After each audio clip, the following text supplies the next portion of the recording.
So nandito tayo mga kasikap sa Ramon Magsaysay Boulevard, westbound. Ito po sa kanan natin yung dulo ng NLEX connector, yung viaduct na patawid po dito. Habang ito naman yung coping beam dito sa ilalim ng LRT2. Ayan, unti-unti na po nilang nilalagyan ng rebar cage. Ayan, binubunas. Habang dito naman sa kaliwa, ito po yung pile cap foundation at nilagyan na nila ng mga steel matting. Ayan, nakadikit na, no? Sa mga sheet pile na yan, wineldingan muna nila ng steel bar, pagkakapitan ng steel matting. At habang meron ng nakakapit na steel matting, nilagyan na nila ng mga scaffolding support at net na kulay green. Sinimulan ko to, walang naniniwala sa paligid ko. Magandang umaga Luzon, Visayas at Mindanao, maging sa mga kababayan natin dyan sa abroad, mga OFW. Magandang umaga po sa inyong lahat. Nandito na naman po tayo sa may Road 10 Street, Santa Mesa, Manila, upang maghatid po sa inyo ng panibagong update dito sa NLEX connector na ginagawa dyan sa Ramon Magsaysay Boulevard. So ngayon po ay araw ng Huwebes, ika-13 na po ng Nobyembre, taong 2023, ika-8 na po ng umaga. So pasadahan lang natin ngayon mga kasikap. So ano pa inantay natin? Tara, let's go! Mula dito sa Road 10 Street mga kasikap, ito pong muli yung viaduct na NLEX connector na ginamitan nila na reinforced concrete slab. At ito, nilinis na dito sa may kanto ng Buenos Aires. So ito yung layout, no, para sa widening. Ito yung pakati dito sa unahan. Ito, kakanan na po tayo dito. Palabas na ng westbound Ramon Magsaysay Boulevard. Ito yung footbridge na tawiran mula dito tungo dun sa east. Napakalinis na ng pagpapalit ng pavement dito sa side na to, no, na ginawa ng DPWH Manila. Dito tinanggalan na rin nila konti-unti na mga concrete barrier. Wala pang pintura. Yung Altura Market sa harap. Mga workers ngayon nandito sa unang pile cap dito sa kaliwa. Ayun yung ginagawa nila, pangalawang pile cap, at ito yung pangatlo. So ayan, lagyan na ng mga scaffolding na suporta, no?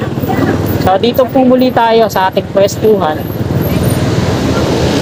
Ito po sa kanan natin yung dulo ng NLEX connector, yung viaduct na patawid po dito. Habang ito naman yung coping beam dito sa ilalim ng LRT2. Ayan, unti-unti na po nilang nilalagyan ng rebar cage. Ayan, binubunas. So meron na mga rebar, steel bar na pahaba patungo dun sa unahan.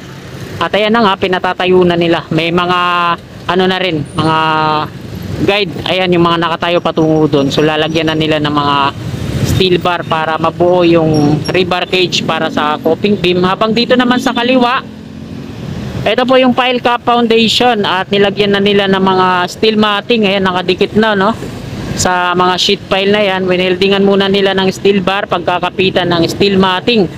At habang meron ng nakakapit na steel matting, nilagyan na nila ng mga ayan, scaffolding support at net na kulay green. Bukod tangi na lang yung wala dyan, yung mga marine plywood na pinaka-forma na mula dito hanggang dun sa taas. So dun sa kabila, meron na rin ganyan, na-installan na nila. At yung mga workers nandun sa pangalawang pile cap concrete foundation mula dito sa unahan, sa harapan natin. At yung pangatlo, inaayos na rin nila dun, no. So dyan naman sa unahan, yung pile cap concrete foundation, ito yung kalharap na ito. Kasi interchange po yan dito sa bandang gitna. Natanggalan na nila ng mga forma. Tapos yung dun sa side, sa kaliwa, nilalagyan na ng mga net at suporta na scaffolding. Bali dito sa kanan na lang, wala pa, no. At ayan yung babaybayin natin mga kasikap, kasi nakunan na po natin dito, no. Diretso tayo ulit doon sa may Puresa Street, sa estasyon ng LRT2, at mag-U-turn tayo. Babalik po tayo dito sa east naman. At doon tayo mag-end ang ating vlog sa may footbridge sa dulo. So tara, let's go! Muli, ito po yung entry, Magsaysay entry. Kapag na sinabi ko sa inyo, entry lang po yan dito sa harap. Ang rampa po, on ramp ay doon sa may nagpas sa likurang bahagi ng kapilya ng Iglesia ni Cristo. Ganun din po sa ano, exit. Yan, meron tayong bagong i-update dito, no? So dito tayo sa gilid muna para makunan natin. Mula mula dito sa westbound, ito yung ilalim ng LRT2. Mula dyan sa unahan, na-pouring na yung pile cap concrete foundation. At ito yung pangalawa, na-pouring na rin yung pile cap concrete foundation. At itong pangatlo, mula sa dulo, doon sa unahan, no, na-pouring na rin, natanggalan na ng mga forma. So nandito na sila sa pang-apat na bahagi na pile cap concrete foundation, at ito yung pang-lima sa mismong interchange na, yung unahan doon na na-pouring na rin yung harap. So ito yung latest na update ngayon mga kasikap. Diyan, no, nilalagyan na nila ng mga scaffolding na lang yung ginagawa dyan sa pang-apat. Meron ng forma sa loob yung mga marine plywood, no? So napakaganda, napakabilis ng progreso. At ayan, diretso na po tayo doon sa unahan. Mag-u-turn tayo doon.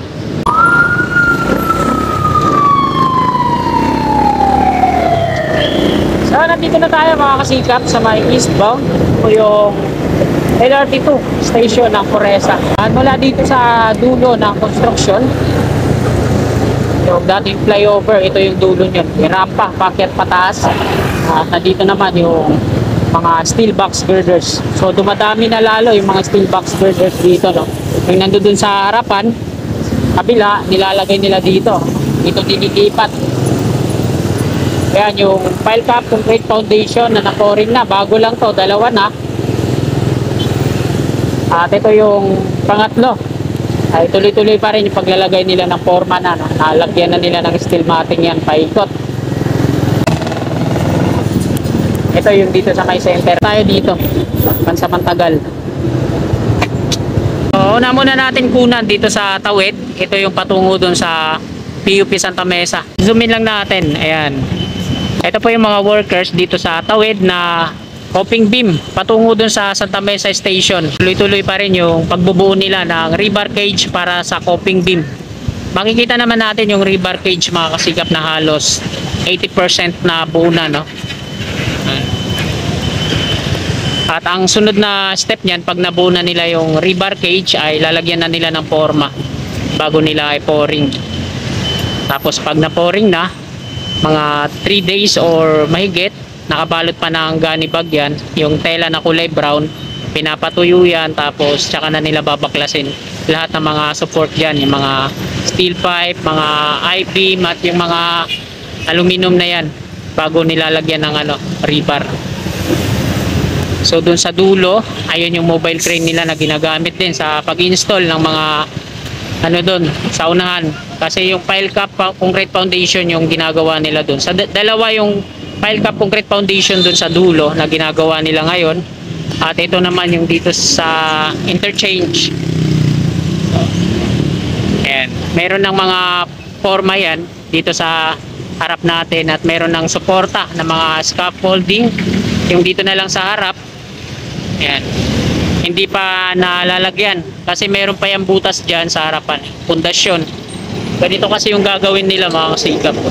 Tinanggalan na nga nila ng forma yan, no? So ganun din yung gagawin nila dyan sa harapan dito sa pile cap concrete foundation na yan. Habang ngayon ay may butas po yan na malalim dyan sa harap.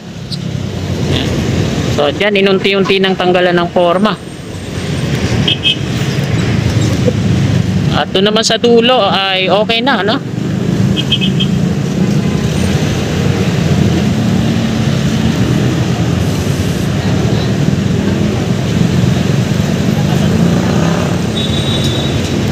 Ito yung dulo ng viaduct ng NLEX connector. Waiting na siya. Pag natapos na to dito, nalagyan na ng forma, tsaka na nila installan ng mga steel box girders patawid po dito. Dire-diretso naman dito sa tawid. At yung nandoon sa unahan, sa may malapit na sa Santa Mesa Station, meron ng mga platform din, no? Yung isa doon. So ito na yung nasa ilalim ng LRT2 mga kasigap. Binubuo na rin nila yung rebar cage. So meron ng mga guide dito sa gilid-gilid doon din sa tawid, no? Ayan, nilalagyan na nila ng mga pahaba, malalaking steel bar patungo doon mula dito sa unahan.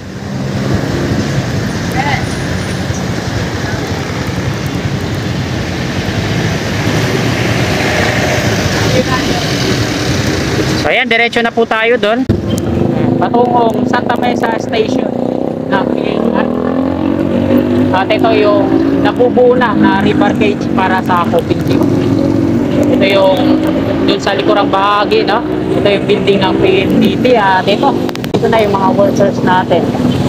Talagang kustusan na yung ginagawa nilang para mabuo yung pile cap concrete foundation dyan at mapori na rin. So, lalong dumami din dito yung mga steel box girders, no? Nakailera. So, hindi na siguro nila dadagdagan yan. Bilang na nila yan na sasakto dun sa patawid.